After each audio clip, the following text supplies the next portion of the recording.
Hi, I'm Alex Totaro. And I'm Alex Goldstein. We're a pair of TV nerds with opinions, and this is The Thing That Gets You to the Thing. It's a fan podcast about the best show most people haven't seen, Halt and Catch Fire. This week, we're right at the beginning on season 1, episode 1, called I.O., which means we are all about those first impressions. All 40 episodes are on Amazon Prime right now. So each week, we'll go episode by episode, digging into what makes it our go to recommendation for anyone who's ever asked us about TV. Okay, then, let's crack open our speak and spell and see what we've got. Great. Well, Hello. pilot episode 1. Hello. Maybe we should introduce ourselves. Maybe we should. Okay. Well, why don't you go first and tell us what actually got you into the show? Hi. Yes, I'm Alex G. Alex T got me into the show. So I didn't watch a single episode of Halt and Catch Fire until all the episodes were done and out in the world. I have a bit of a history of not watching things until they're finished. I think because I have a horror of things getting cancelled halfway through. Yeah, been there. And I fired my way through it very, very quickly, mainly on commutes. It was because it was on Amazon Prime. I could download episodes and just watch through commuting. And then not long after finishing it, and I'd really just, particularly with that last season, I just binged back to back. I just loved it and went on about it for weeks, and then started watching it again with my husband, which meant I watched it at a slightly slower pace the second time because we both had to be around to watch it at the same time in the evenings and all the rest of it. So watched it twice back to back very quickly, and then have had a bit of a gap in between, but it left this memory with me. And obviously we've been talking about it ever since. And now it's time to share the love with everybody else and talk about what it is that stayed with us, what we're just noticing. Again, now we're rewatching it. Yeah, that's actually a great point around, why we're here and why we're doing this. We love this show. We feel like it's an underrated sort of hidden gem, all those things. I actually started watching the show when it first came out in 2015 on AMC, which meant that I was watching week by week, like the good old days. Remember when that was a thing? Tune in on, I think at one point they started coming out on Saturdays. So not a fair shot, but hey, at least a unique time slot there. So I started watching the show back in 2015, and it was just something very different. It was something sort of very refreshing because it was set in the 80s, which we know other shows were. We'll talk about the sort of inception of *Halt and Catch Fire* and how it came to be. But if you think about some of the shows that were taking place around that time, um, you you might notice a trend around some of those key main characters. I'm talking obviously Breaking Bad and some of these shows where the sort of anti-hero became the centerpiece of all these shows. And here you had this sort of smaller show about these four people, and watching it from so as opposed to binging it, I actually had to watch it week by week and wait for every year for a new season to come out, and watched it throughout those 4 years. And it's great sort of going back to it and really being able to focus on some of those things. So I've not actually watched the show in those 5 years. I vividly remember some of those key moments, but it's really interesting when we bring up the show to people that we think will really like it and how they perceive that first season. And so one of the things that I'm hoping we can get into is what happened. What made season 1 be so divisive, and what made, when we get to it, season 4 be sort of like it hailed in the sort of like Must top see TV. must shows, best series finale ever.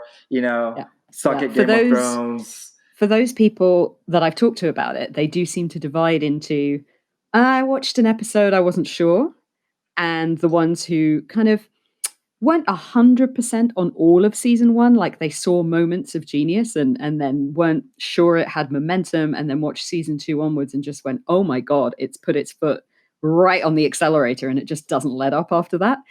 And it's just anybody, I think, who stuck with it past that first season stuck with it to the end with this enormous affection. And yeah, we'll talk about some of the things that come up in season 1 where I think they're still experimenting and playing with what the show could still be, and some of those things don't work out as well. And so I would encourage anyone watching it for the first time and listening to this to persevere if there are a couple of bits that don't seem quite right. Yeah, and actually, the show is just so rich when it comes to, and we'll dive into the characters and the plots and the writing and the production values, but it's such a rich show that I've actually changed my approach in how I recommend it to people. It's like, do you like the tech angle? Come in through there. Do you like the 80s sort of vibe? Come in through there. But actually, none of those stick, I think, enough for it to be the defining thing. And I am really interested for us to dive deeper into that. I think that's where it all sort of starts shining through. That's absolutely it. I mean, I was hooked at first by the edit. So I was born in 1980. I have worked in the tech industry. I've worked in startups and I've been a tech journalist. Um, so all of those things on one level were drawing me to the show. And yes, it is about technology, and it weaves in just enough reality to make you think this is a thing that could have been happening at the same time as Steve Jobs is in his garage, right? Yeah. But none of those things matter by the end. It's such a No. character-driven piece, and it's so beautifully constructed and so beautifully developed that if those are not draws for you, that shouldn't put you off watching the show at all.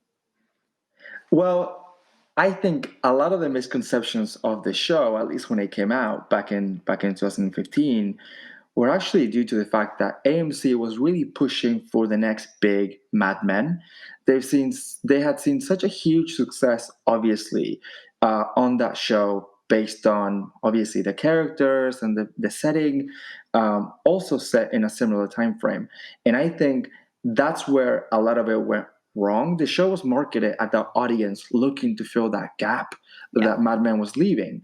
And it didn't do the show justice, I think, because actually, How and Catch Fire has nothing to do with Mad Men other than those power dynamics that are fueled by these male characters that end up manipulating their way around others. But actually, we'll very quickly see that even that's not the case throughout. No, and the thing I don't want to call Mad Men not an ensemble piece. It has those elements to it. There are characters that are extremely memorable that are not Don, but it has that sense of being Don's story. I was going to say trajectory, but I kind of feel like he learns nothing. So Don's story from beginning to end. He had one job. And he's such a defining part of the whole thing about it. And we'll come on to talk about Joe in a minute, but I feel like Joe seeds the limelight a lot more than Don does. And what's interesting about *Halt and Catch Fire*, just to kind of, from the outset, given that it was a successor to Mad Men and it had producers from Breaking Bad, which is another kind of dude makes bad decisions show. The fact that the opening screen, and I'll read out the opening screen for anybody who hasn't seen it or doesn't remember it, really already says this is not going to be a show about one guy, because what it says is Halt and Catch Fire, HCF, an early computer command that sent the machine into a race condition, forcing all instructions to compete for superiority at once. Control of the computer could not be regained. And I mean, if that just doesn't say... It tells you what it is from frame... This is frame 1. This is before music, before anything. This is before the armadillo, okay? And I think this is what initially could have put people off. And, the thing is, it's a really well-constructed pilot, and we'll get into why that is. So people that were initially turned off, I think, was because of a perception around, oh, that's not Mad Men. Hold on. That's not like a big city. That's not sort of like this... confident, cocky character that actually is already in a well-established position, because that's also the different, right? We're not seeing someone who is at top of their game and following that journey of either how they got there or how they'll fall off of that pedestal, but actually sort of like a crossroads of four people in a way. It's a kind of mystery, actually, for some. Some of them are at more defined points than others, like Cameron will come to later, but she's at the beginning of her career. We know that. But even then, there's just enough mystery left to go, well, how did she get to that point?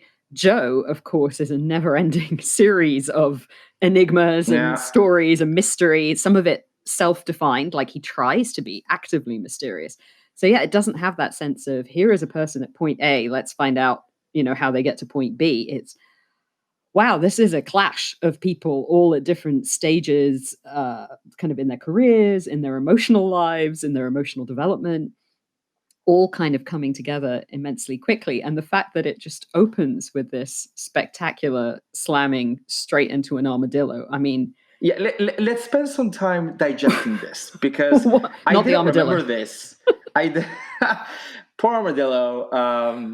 May Oh, rest in peace. I yeah. did not What a remember way to go. this watching that first episode because it was Oh, literally the first scene. But what says fish out the water yeah.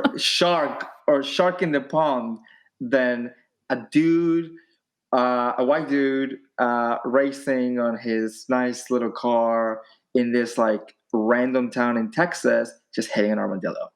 I mean, And it's just that's frame two I of the know, and show. I'm amazed that both of us forgot it because it's so arresting a sequence. Like it must have just got filed away somewhere in the back of our minds with all the other stuff that came after it that we ended up loving. But Yeah, yeah, totally. it's just such a brilliant entrance for a character who is going to who his intent is to mess things up. Like he is coming into town with the mission to mess things up. We know that by the end of the first episode. He's made very clear that he is just gonna shake some shit up and may the cards fall where they will. And to Yeah. introduce him as this suited ass in his sports car slamming into an armadillo in the Silicon Prairie is I mean the show does fall heavy on symbolism, so I guess if symbolism's not your bag, bad luck. Yeah. But it does it so well. I think it can be forgiven at And every really, turn. it's not corny. It's not cheesy. It doesn't hit you over the head with it. And we'll talk a lot about that. But also, you mentioned something around like Steve Jobs and those real world sort of reference points. And I think the show very cleverly navigates the real world and almost that network pressure of, oh look, Mad Men, this is the shoes that you've got to fill, but also we're talking about an up and coming industry in the 80s in a location that actually we don't know if it's real. It's not Silicon Valley. It's not San Francisco. So you do get elements of Steve Jobs in Joe, and he does sort of embody other, I think, technology leaders, but he's not them. And actually, Steve Jobs does get referenced throughout. So there are these sort of touch points with the real world. And I think that's such a smart move in terms of we're not tied to having to sort of follow that timeline of events as they happen, but actually it's created a world where we completely it is suspended in disbelief, but not for long. No. You follow along and you're like, right, this could have happened in parallel to everything else, and that's actually kind of the point. Yeah, and it grounds it in just enough reality without making that reality distracting. So, I mean, not to diss Mindhunter because I absolutely love it, but the kind of serial killer of the week thing can get a little bit distracting after a while from the characters that you actually want to focus on because then you're like, wow, that guy does a good Charlie Manson instead of focusing Right. on what's going on in the story.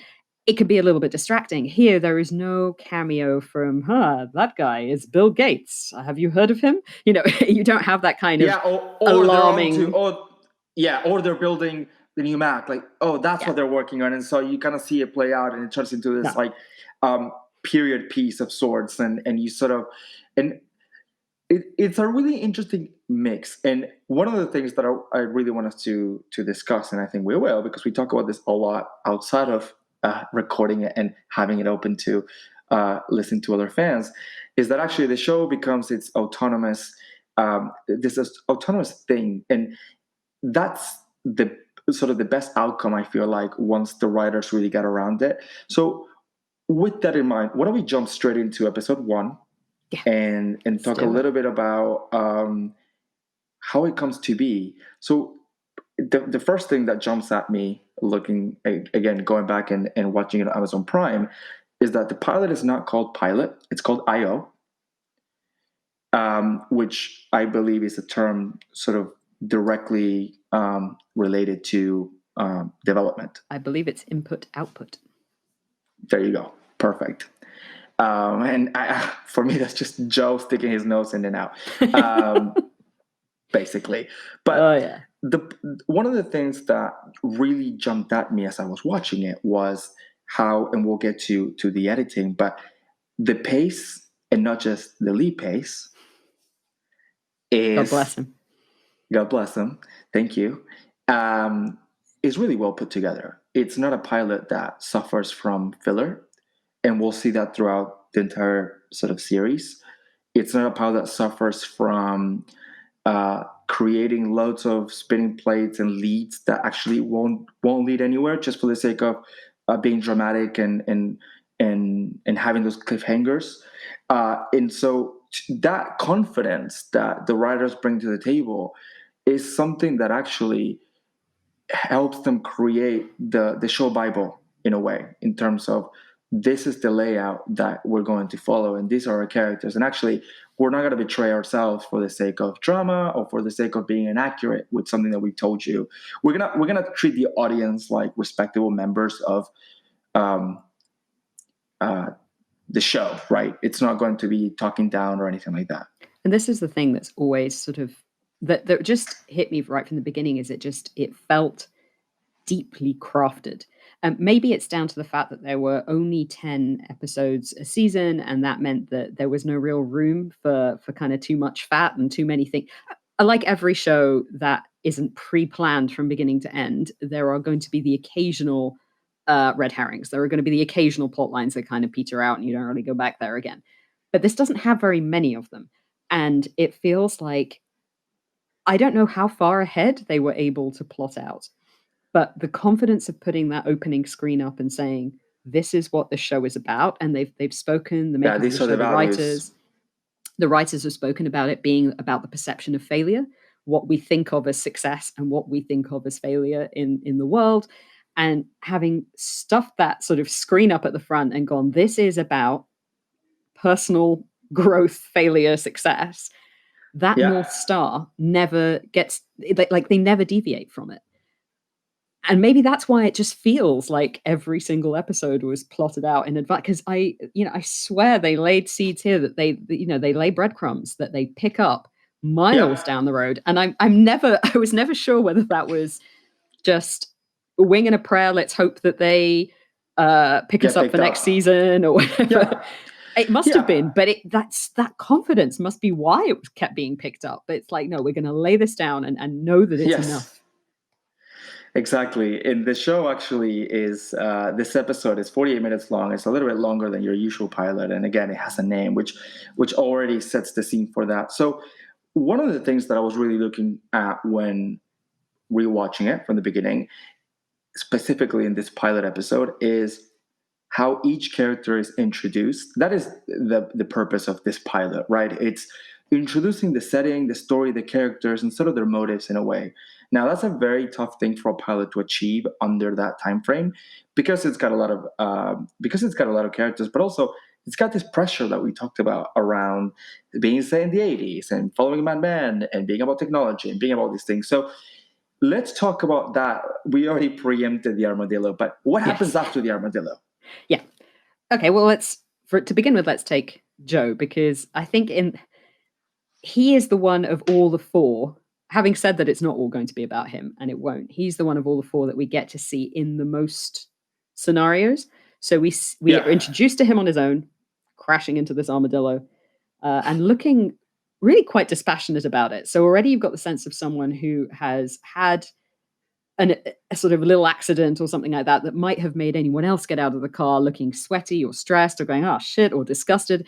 And he just looks quite cold and doesn't really Yeah, he doesn't react care. that much. It's kind of like, oh, you stained my tires. I'm late for a thing. Yeah. Um, And then the next time yeah, you see him, he's charming the pants off everyone in a job interview and just kind of pulling strings left, right, and center. And there is no attempt made to mask how manipulative he can be, because he turns on and off the charm constantly. You see it. So effectively, he is our introduction to almost everyone else. So he is our introduction to Cameron in her class. It's his initial conversations with Gordon that sort of flesh out Gordon a bit for us. Yeah. Although then the one person that Joe doesn't really interact with and who fleshes out the other side of Gordon is Donna. Yeah, it's Donna. And she, I think, I suppose her and Gordon are introduced at the same time, but she, I think, gets the next best introduction after Joe. Well, it's interesting hearing you say that. I think Cameron was actually, I didn't remember, or I had forgotten how little Cameron actually shows up in this pilot episode. She's there in the beginning and in the end, almost around Joe, like to serve his purpose. And actually, your point around Donna and Cameron in this episode, and actually maybe even Joe to an extent, even though we find some of these introductions clever, they do fall flat. I do think that some of the cliches really do take on, especially with Cameron, and maybe the perception of Donna. And I do think that was a problem with the first season. That obviously, we'll see how it evolves going around. But the thing with Joe, especially in that first scene, those first few scenes where he's asking the class something to sort of keep your hand up, and already that level of arrogance, we don't know if he's a salesman. We don't know, although he's sort of basically inviting himself to a job. We don't know if he's a developer, if he's a coder. And it already starts giving you this idea that technology seems to be outdated, and that Cameron is someone that is there for the sake of proving that point. And it's just really interesting to start this sort of chapter with, okay, you're confirming what I already know. Technology is old, outdated. It needs disruption, and that's what I'm here to do. And I feel like she lets us in. And you're right. I think in this episode, and it's not always going to be the case, but in this episode, Cameron is largely there to tell us more about Joe. And the one thing she does begin to show us, I think, is that Joe puts on a good show. So when he starts talking about all these things, hands up, who's done that, keep your hands up, it's very obvious she thinks he has no idea what he's talking about, and she knows more than he does. And you start to get a picture of Joe as someone who can write the script and talk the talk, but doesn't necessarily do anything himself. Like, you don't know for sure yet.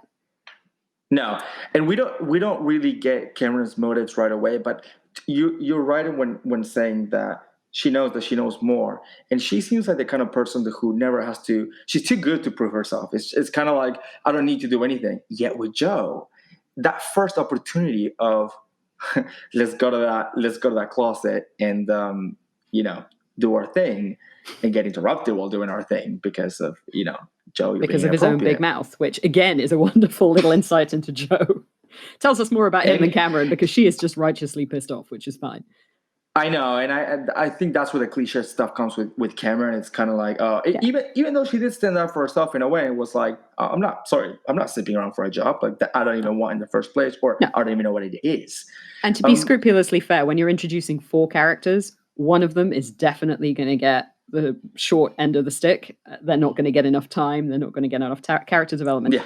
And it was bound to be Cameron, because Joe is obviously the most famous actor involved in it, the most Steve Jobsy type of character. So he's going to get the most time. The other 2 are a married couple. So they're going to have joint scenes, which means they just both have more airtime.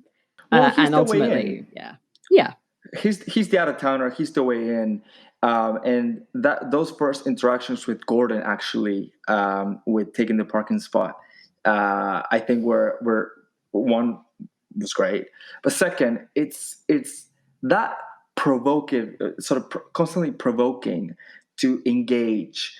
And in hindsight, we sort of see that Joe's presence there really does stir a lot, and he is sort of right in reigniting some of the stuff. I don't necessarily agree that his approach is the best when it comes to, I'm giving you the thing that you never knew you needed, and I'm that savior that's going to give it to you, and that is that big mouth that you were talking about.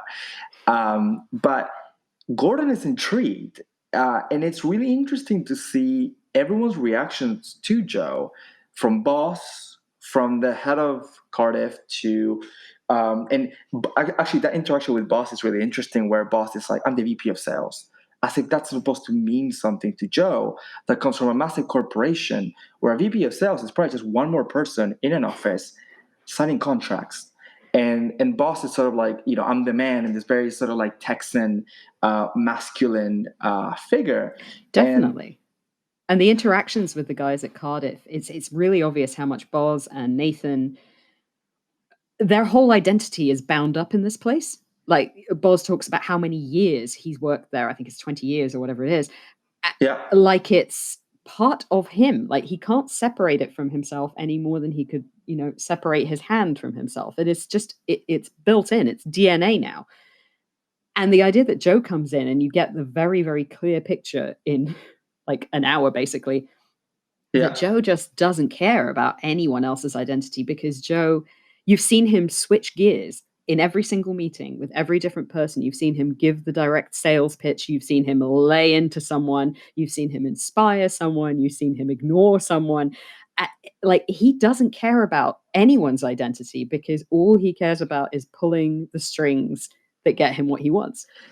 And it's funny because he's meant to be this charismatic leader, but no one respects him. And we'll talk about Gordon, sort of how he looks at him. But it's kind of like people sort of, it's a really weird dynamic where they're like, yeah, okay, I'm intrigued, but also don't talk to me like that. And I'm not gonna humor that.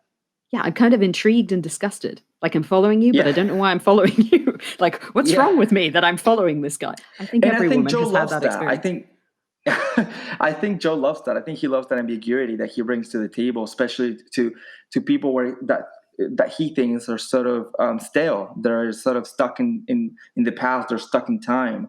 Their dynamics are completely off. And it's one of the things that stood out at me as well was in that lunch with this businessman where they're trying to sell the software, and he brings Gordon in as sort of like a token. Right, Gordon's just a prop in this scenario because no matter what he said, Joe already had his eyes set on what he wanted to do. But Joe being Joe, he sort of elevates the whole thing to this, and this is where we talk about the symbolism. It's like, who are you talking to here? Are you talking to these guys? Are you talking to Gordon? And even the guys are like, are we still talking about like computer software, or what are you going on about here? Yeah, he And the makes fact everything that into like a statement of belief almost. yes, Everything for him, and he has to be like a cult leader. and you go back to reality, and I love that the writers do this with Gordon saying, oh, and we can add this feature or whatever, and Joe's like, don't you ever interrupt me like that again, as if that was going to kill one thing or another. Like And Gordon cannot help bringing everything down into the mundane and the granular, which is what he's invested all his life in, and he can't understand that other people need a vision painted for them in order to buy in, because to him the technology itself is the most interesting and intriguing thing. I do think that at least Joe, we very quickly start to understand that Joe is, you said it, he's the big picture guy, he's the visionary. He doesn't really know the ins and outs of a lot of the stuff that he is selling. And he does acknowledge Gordon's sort of expertise in certain things. And I But feel that's like what that's why Gordon's he there got, for. Gordon is there to prove sure, that it's technically possible. Like me and you have both worked in agencies. We both know that sometimes people are in the pitch just to be there to answer the technical question if it comes up. But otherwise, the sure, job is largely ornamental, right? Like that's what of he's there course. for. So Joe is very kind of well defined, I think, at this point because of all these little scenes that sort of add up to his bigger personality. Let's talk about Gordon because I also did not remember his first scene being getting bailed out of jail by Donna and the girls. I mean, Gordon, if they're introducing Joe as this carefree alpha male, everything about Gordon is like, here you are The opposite. at the second tier of life, my friend.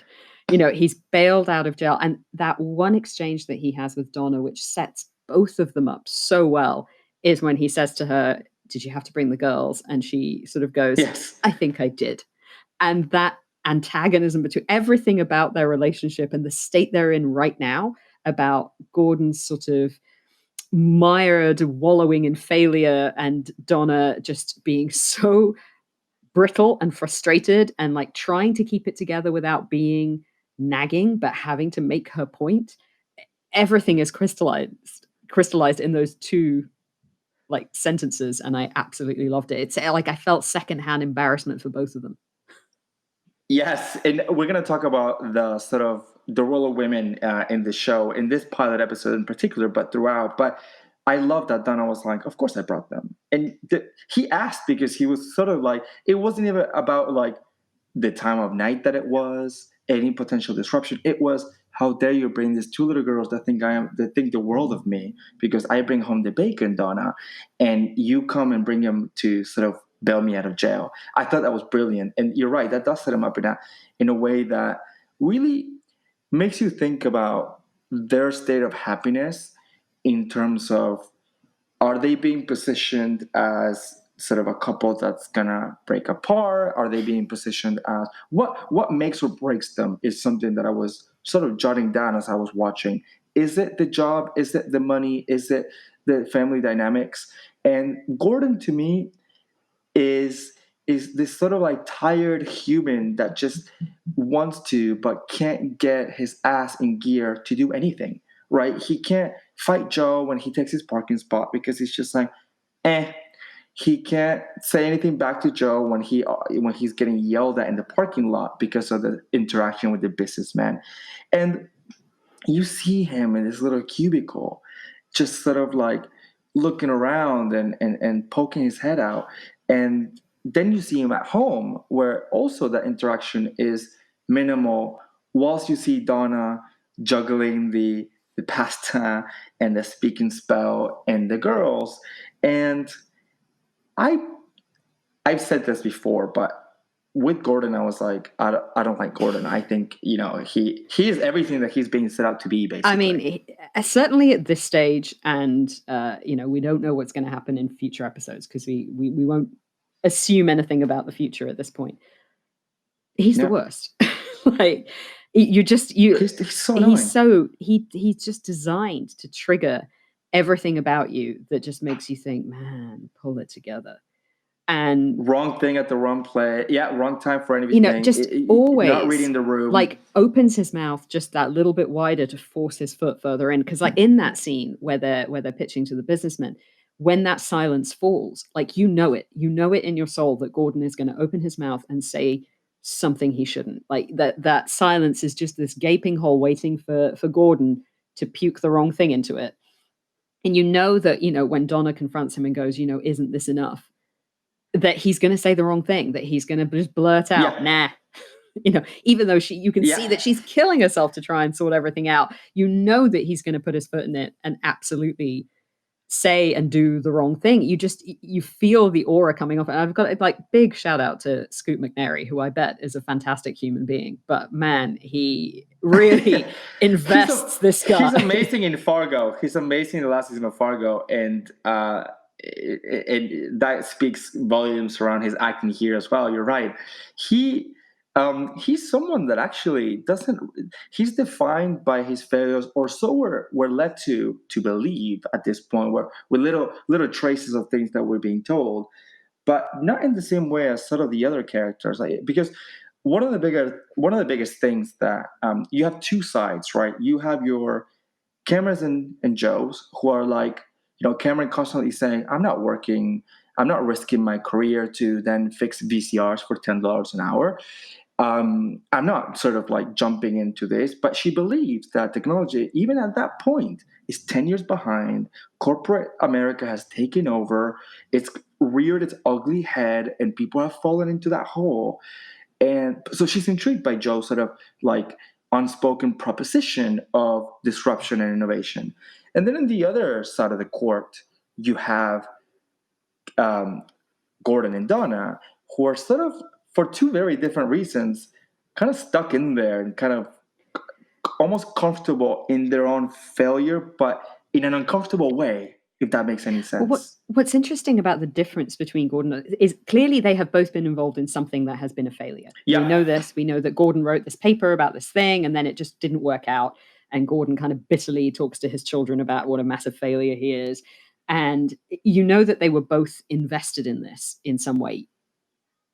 But the difference that it's, Donna has taken from it that they should be cautious and, they can't do this again, but they have things that they can hold on to. They have their family life, they have their children, they have, And that she's should be trying to enough. take, the route that there is enough in this world to keep going for. Gordon just desperately needs someone to tell him he's not a loser. And so when Joe gives him that breadcrumb, I mean, the way he looks at Gordon, the way Gordon looks at Joe in that scene where he's giving the kind of big speech to the To big Mrs. sales Oh pitch, yeah, right.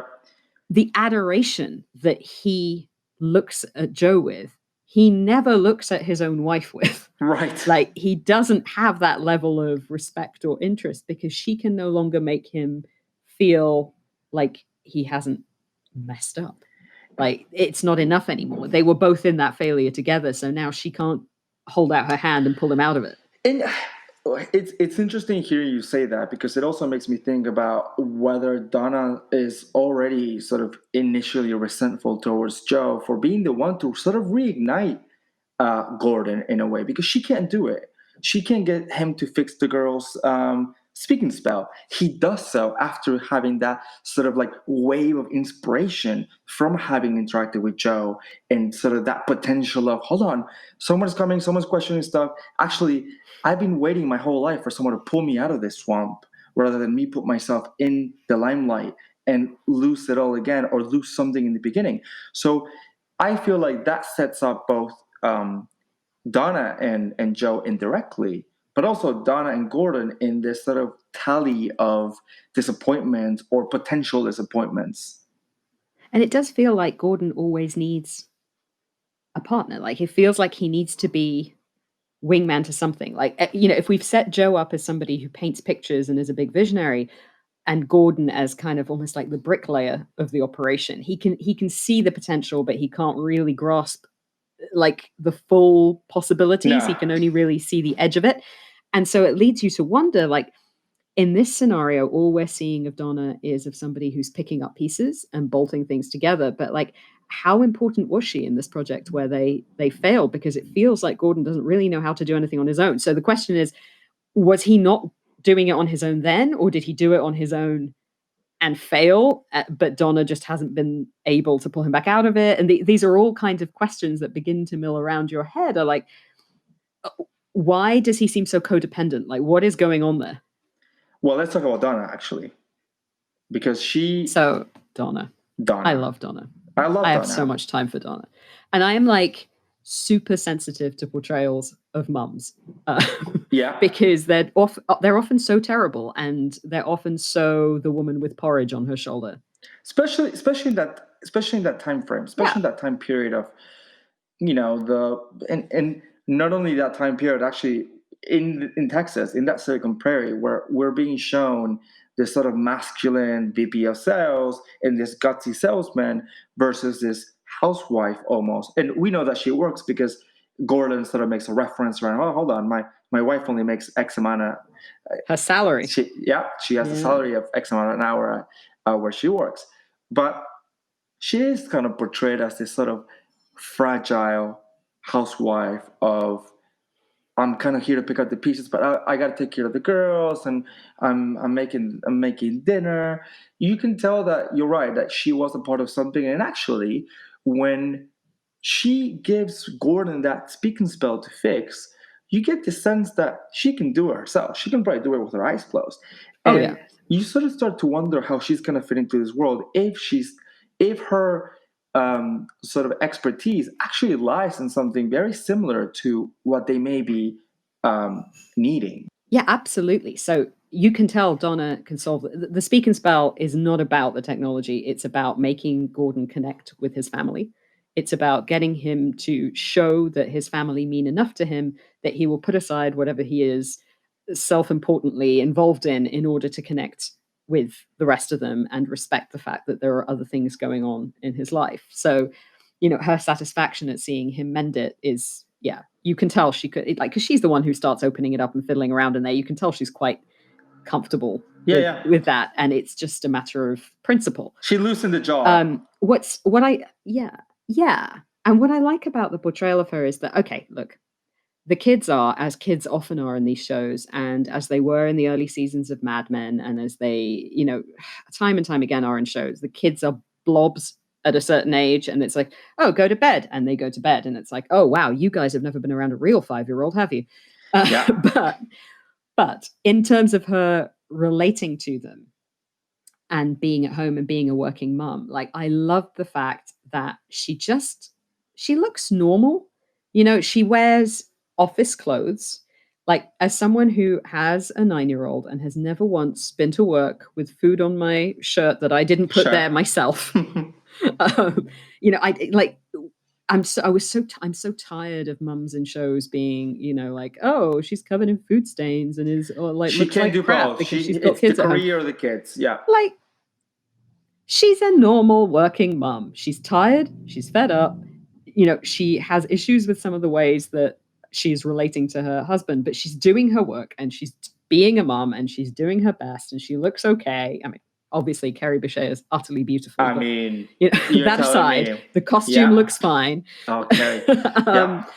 But I loved that they got, given that we're talking about two male writers, they got the balance just about And she right. does I felt. bring that female sensitivity that Cameron doesn't bring, because it is related to that maternal instinct. Those girls aren't just there to be there and to say, oh look, we're sort of stuck because we got children. Although you do start to wonder, whether Donna has any resentment towards Gordon from having chosen that life, as is the case for a lot of sort of female portrayals in TV and film. I mean, I've recently finished Little Fires Everywhere, and they bring that to life.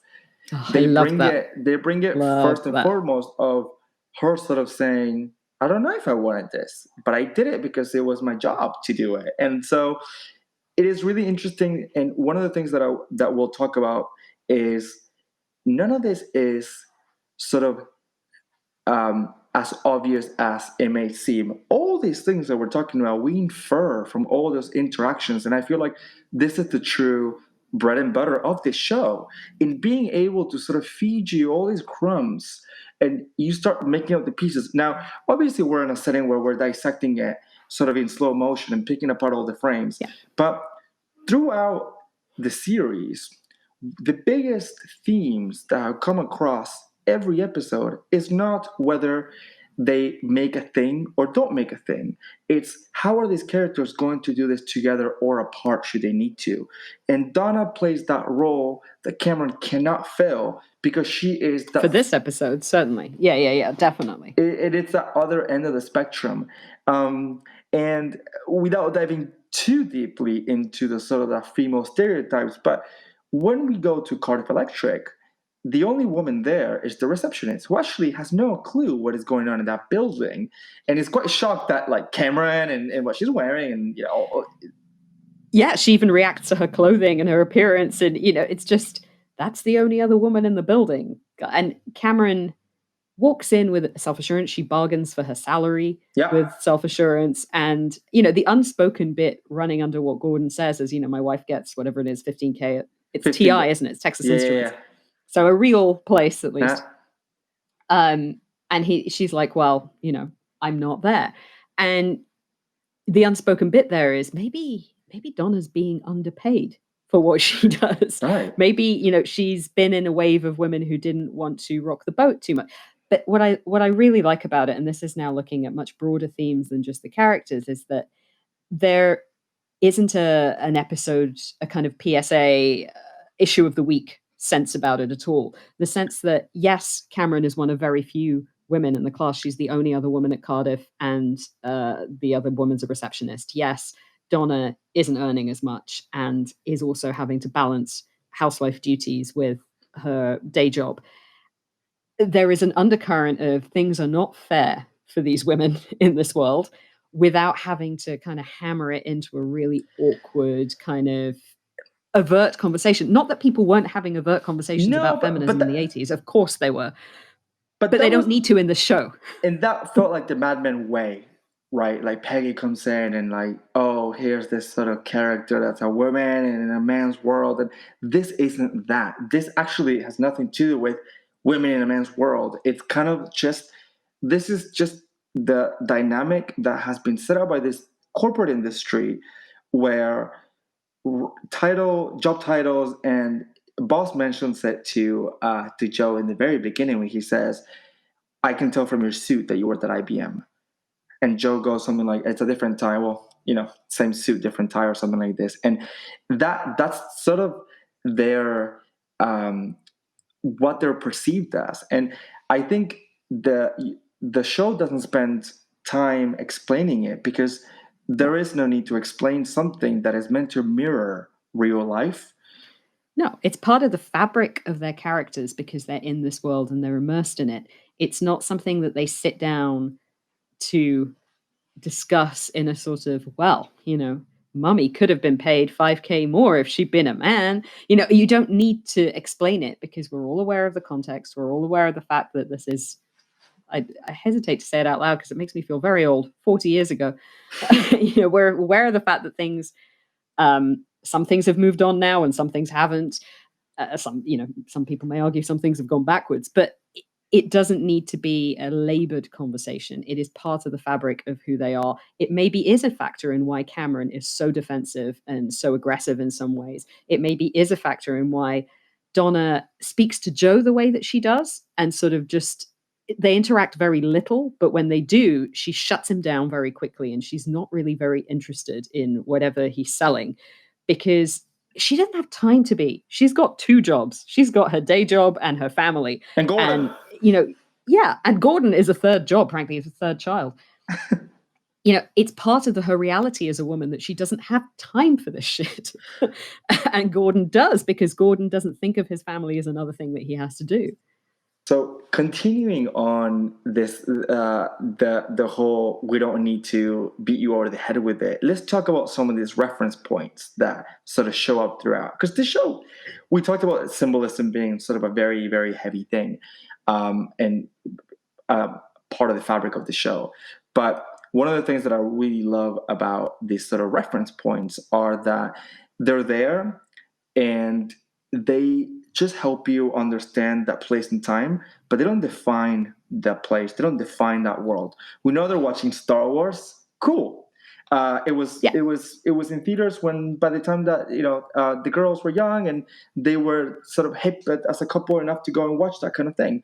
And the Speak and Spell was very popular because of E.T., right? Sure. So we know that there are a couple of little subtle, this was a big toy around that time. It features an E.T. It's just a couple of little nods to anyone who was around at the time that this sets the tone.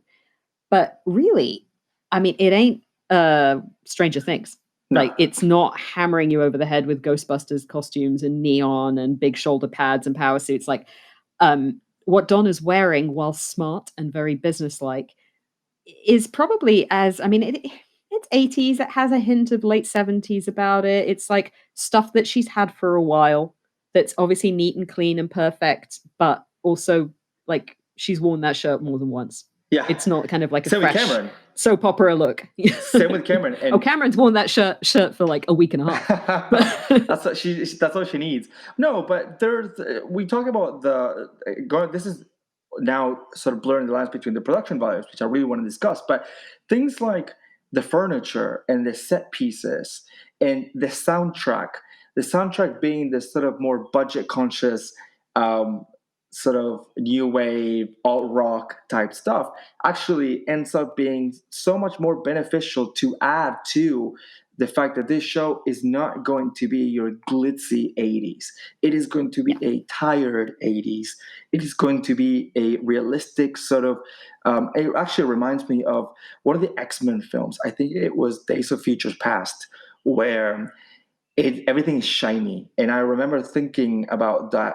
I remember thinking about, when's the last time you saw something from the 80s and understood what it looks like? I was born in the 90s. I have no idea what something new looks like in the 80s, right?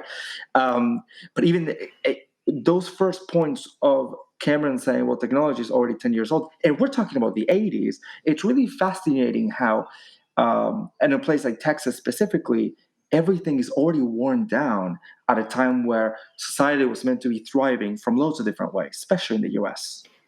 Well, I mean, having done a little tiny bit of digging in this, the guys were talking about how they didn't have budget to kind of have flashy sets, Sure. but also that there wasn't really an early 80s like defined look. Like we think of kind of mid-century furniture and this and that, the other, and 60s, you can have some very classic architectural and interior design styles.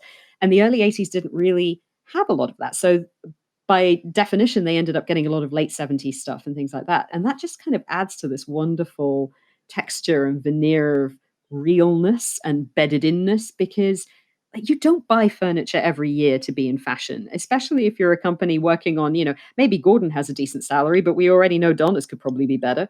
And, Right. like they're not going to buy new furniture every year to be in fashion. She's not going to buy new clothes like completely redo her wardrobe every season. You kind of make things over and make do and keep going because it's normal to keep doing that. And they haven't, and we know at this point you haven't really hit the accelerator on fast fashion just yet. Like obviously it's been getting faster since the Second Yeah. World War, but it's not quite hit the kind of, Primark is still a long way in the distance. Right. So, with all those kinds of things happening, it feels right that nothing should be overtly placing it in time too much because the technology is going to do that, not anything else Yeah. around them, like not in the sets or whatever. And that does allow them for that technology to be the focus. I mean, Joe says it in the first episode. He says, we need to build a thing that gets you to the thing. And yes, guys, we did not make up that sentence. It's in the first episode. it's in there. It's in there. But him saying that really helps acknowledge the fact that he knows this is like a tired world. And that's something that I noticed going back into it in terms of, wow, they look, as characters, they look exhausted, drained, lifeless, tired. As a set piece, it looks cramped. And again, I'm not going to say old because it's not old by any stretch of the imagination. It's just No, just worn and worn in. yeah, it's not glitzy. It's not the stuff that it's like when you watch a 1920s film and everything's sort of the Roaring Twenties and shiny and Art Deco. It is not that, and so it really sort of leans into that also with the camera work, in which it helps add that level of texture to the fact that actually when you look at some of the camera angles, there's always something in the way of the characters. There's always something in the way of the actions, whether it's an item, whether it's a person, or whether it's something else. The show really does wonders with what they've got in terms of resources. And if you'll notice, most of the shots are sort of close ups, really tight shots. And the best way I would describe the show's sort of look and feel is cinematic. And I think that helps the pilot stand out and the show stand out because it's not a traditional TV sort of network 22 episode season show, which was a thing still back when this aired originally. I mean, we're talking this was going toe to toe with The Good Wife, which was going on for 22 episodes on CBS, and millions were tuning in. So we're talking about using these devices in a way that helps people sort of understand and lets the story develop. There's no sort of like usual TV ellipsis of we're gonna like skip time and like and play like a ambulance siren and then we're at the hospital, right? Or so, I know you love ER. I know you love ER. I You know do this love is how ER. they do it. I know. And so do I. But you know exactly what I mean. There's no establishing shot of like, here's Cardiff Electric, and now we're gonna go in. Here's Texas. No. No, it's gonna be the close up Just straight in the boardroom. That's it. Well, straight in the floor, or the camera's on the floor, on the road, as the armadillo is getting killed. And this is something that really stays with the show. The show is actually directed by Juan Jose Campanella, who is actually an Argentinian director who directed and won the Oscar for Best Foreign Film for Argentina in 2009, The Secret in Their Eyes, which is like a very noir, dark, very Hollywood-esque, which was really strange for Argentinian film. Best foreign film back when anything that has subtitles was delegated to that one category. We still have a long way to go, but go Oh, you, Parasite. But all these elements and all the stuff that's happening behind the scenes, I think really helps the show stand out in a way that is part of the narrative and it's part of the characters. The furniture and the set design speaks to what those characters are feeling and how they got to where they are. You'll see And that kind this. of gray-green palette that hangs over it. Like, that is the vision I get in my head when I think of it. Maybe it's because that opening screen is green on black, but it Yeah. just feels like that green kind of pervades the whole thing. Like there's something slightly unsettling and a little bit shadowy about all the cinematography. And they do great things in logical ways. You'll find that Joe's apartment, for example, is very cold, very blue, very That is lonely, true. with not a lot of objects. Whereas sort of Gordon, Donna's house is this kind of, it's a nice house, but it's full of stuff. It gets a yellow glow. It gets a yellow sort It of, gets a yes, slight glow. it's warmer. Just a sense of warmth. Exactly. And they really, just like they set out the tones for the narrative, they also really set out the tones for the tone of the show and the look and feel of it. And we'll see when we get to episode 2 some of the really interesting camera work that actually I don't remember seeing in TV like that before. And one of the interesting things that I picked out while watching again, noticing some of these camera angles, was there's the scene where Joe calls Gordon or calls for Gordon, and Gordon is in the living room, and the shot is basically a telephone, where a good old 80s telephone with a very long cable, and it looks like a rope around, or it's sort of formed like I always forget like the a word. Noose. Yes, like a noose, and you have that on one side and Gordon on the other, and it couldn't be, oh my God, again, hashtag symbolism. It couldn't be any clearer. And then you have Donna pick up the phone, and actually, if you think about it, Joe is that rope around his neck. It's certainly, there's something going on that is tightening around Gordon, and Joe is pulling strings left, right, and center. And it's just, I actually missed that shot the first time around, and when you pointed it out, it was just like, oh my God, it's. And this is the thing. I mean, like, I'm a terrible second screener, and it just really does deserve putting the phone down big time, because there's just so many little things just dropped in that they don't linger, but they're there. And if you miss them, it's just a terrible shame. And it's so great to see them do this with the way I would describe it is they really optimize all these devices. And going back to The Good Wife for a second, on a narrative point of view, it was actually one of those first few shows that where characters sort of paused and the character would go, "Did you say something? No. Well, that was awkward." And so they allowed those awkward moments to breathe from the dialogue, whereas Hoe and Catch Fire does it from every device that is being thrown at.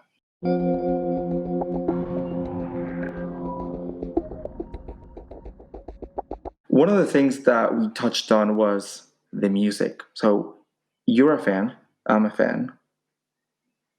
How did the music speak to you? I mean, it was just blissfully kind of unexpected, because as soon as you hear 80s, you almost like get a list of things in your head that you expect to hear. You're like, oh, right, at some point we're going to hear Duran Duran. At some point we're going to hear Spandau Ballet.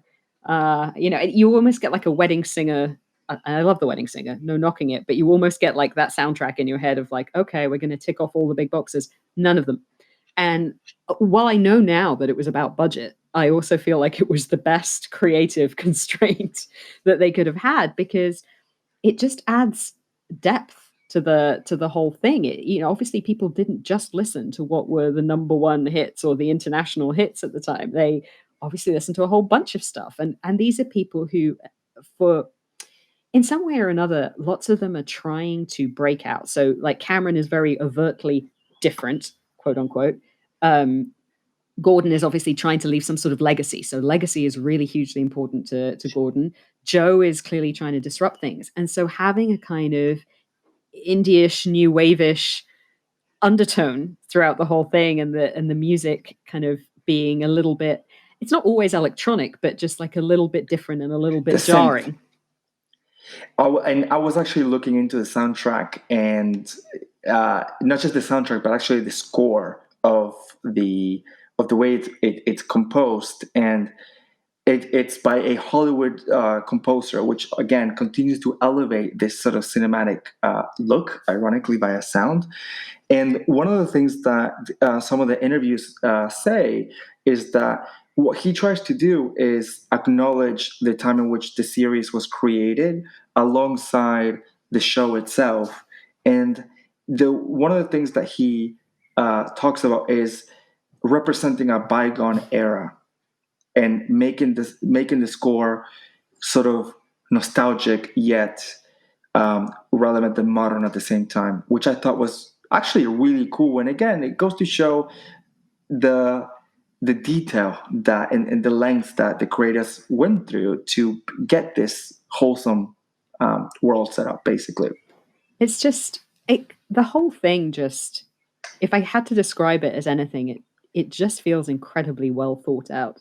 And I know I said this earlier, like, maybe it's putting that North Star at the beginning of the first scene and then not deviating from it, or maybe I know that some of the early stories were based on one of the writer's father's experiences in like tech firms in Okay. Texas. So maybe some of it was so grounded in reality that it was easy to do. Like, I doubt that his dad is represented by any of those characters per se, but sort of the world probably felt much more real to him. Sure. Yeah, like it I all just seems to hang together with such purpose, and I love that because I'm so used to the 22 episode seasons that you talk about, where it loses steam halfway through, and then you've got to bring in a monster of the week, and so I mean, like, I love Buffy, and I love those kinds of shows where you get a monster of the week and then an overriding arc and all the rest of it, but the problem with them is that you can always point out the season where they ran out of ideas. And there's and always everything was a there's dream. always a wallowy one, like with the West Wing at season 5. Aaron Sorkin leaves and everything gets really, really boggy for like a season, and then it kind of finds its way again. And you don't get Yeah. any of that. At least you don't get any sense that that's going to happen in this episode. And I feel like throughout the 4 seasons, everything just feels incredibly well defined. And I love that it started on that note. It didn't have to build up to it.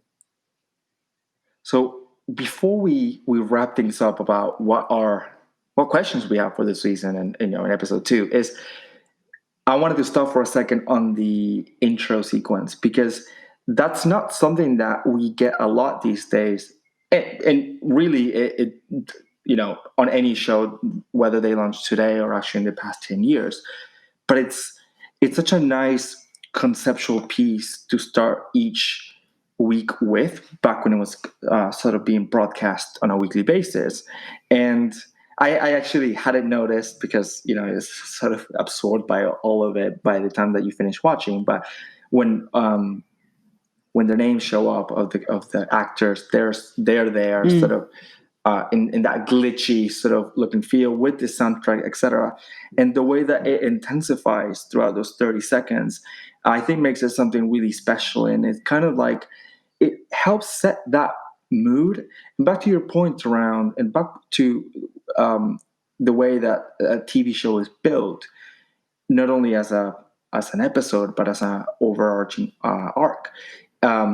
There is no sort of commercial break. Someone point out a gun, we'll find out they got shot in the, and when we're back. Who shot JR? Oh, who shot JR?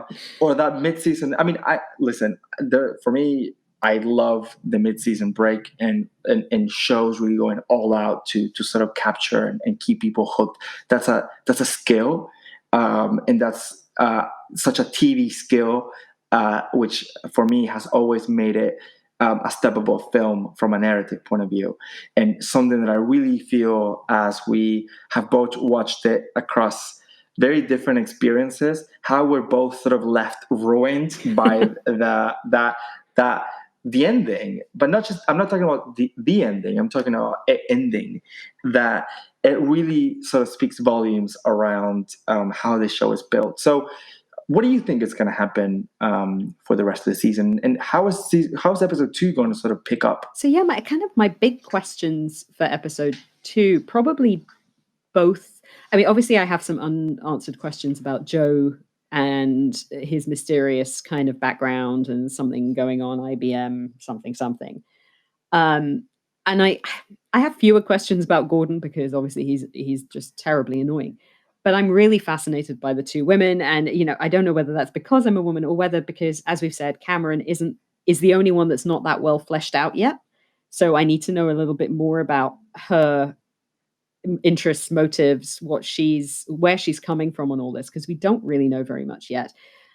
But I'm very excited to see Donna's development because we've set Yes. her up as someone who's determined to be a little bit more than she's not going to be written off as a mum.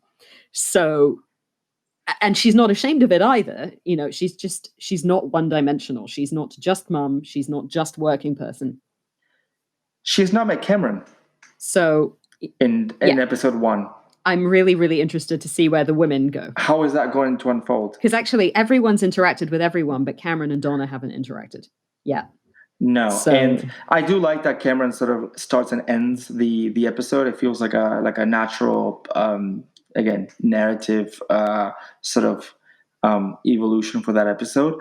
I am really interested to see how some of those leads that the pilot is setting up are going to pay off, especially like you said around Joe, because looking back, especially this episode, it was very neat in terms of sort of all pushing forward. So I do wonder, episode 2 is a very difficult thing to do because episode 2 is your second day at work. Your first day at work, you're getting your computer, you're getting set up, your password doesn't work, your internet doesn't work. IT have screwed up. Colleagues. Exactly. Thanks, Gordon. But day 2, that Tuesday at work, you're literally thrown in there and you got to pedal your way through. It's the make or break episode because this is an intriguing pilot. And actually, most people I know who didn't go through to watch the show did watch more than one episode. And the second one is where you really know, like I know 1 or 2 people who refuse to watch anything if the first 5 minutes don't grab or whatever. I'm probably a give me 3 episodes person. And if I'm not convinced by episode 3, then I'm probably out. But I will leave it room to breathe a bit, see what I think about things.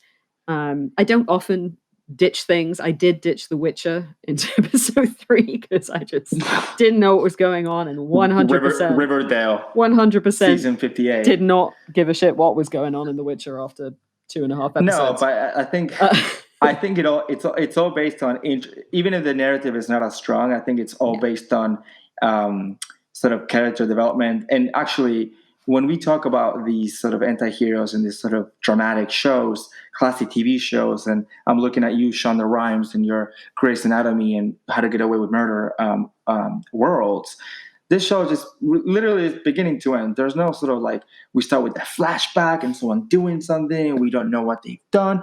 And all those devices are perfectly fine if the shows stick with them. But again, credit where credit is due around these writers who are just basically trying to write the story of these people in a different setting that what you might expect, and in as accurately as possible when it comes to the actual technology that they're trying to sort of shine a light on. Yeah, it's like cinema with like a dash of documentary. It's like, I don't know if it's about the camera angles or the fact that they're dropping it in. It's indie. Yeah, it just has this sort of little hint of, like, obviously it's not playing out in real time because we go over a couple of days, but it has that narrative sense to it of it rolling along almost as if, and because we don't have the establishing shot and then the into the thing, because we're straight in all the time, it almost has that sort of documentary feel of we have cut straight from here to here. We're not having a whole bunch of other stuff happening in between just for padding. I joked about that in the beginning around the editing and how I actually paused it like 10 minutes before, because after every scene I was like, oh, I'm pretty sure this is where it ends, and I was really trying to focus on how those last shots were. And actually, it again, because of the no filler and the way that it was edited and some of these things, it was really fluid. And this is what gets me really interested about how season 2 is going to play out, or episode 2, sorry. And that's the thing. It's like, yes, I've seen it before. To some extent, I know what's coming down the road, but I haven't seen it for a long time. And so once again, I find myself with questions that I cannot remember the answers to. And I get that kind of little tingle of excitement about the kind of little things that I didn't notice the first time around, or I did notice, but not as overtly because I wasn't looking for them. And yeah, there's there's a whole lot still to unpick, which is why I think I can watch this for a third time and still want to talk about it for like an hour and a half at a time. Well, I'm here with you. And with that, hopefully all of you guys haven't been put off. Please go and watch the show. Go back and watch that first episode if you picked it up 5 years ago when it came out, or recently when it was featured around things that you need to binge while you're in lockdown. And follow along. We'll be here capturing the magic of every single episode. And we'd love to hear some of those thoughts. We are on Twitter. It's TTT, GYTTT is the handle, which is the thing that gets you to the thing, if you hadn't worked that out. It's almost a palindrome, as someone pointed out to me, but not quite. So come find us, come and yell at us, come and tell us whatever you like. Just, hang out, ask us questions, tell us what you think, and enjoy. And subscribe to the next one. Absolutely. I guess we must just close with, so let us ask you a question. What do you want to do?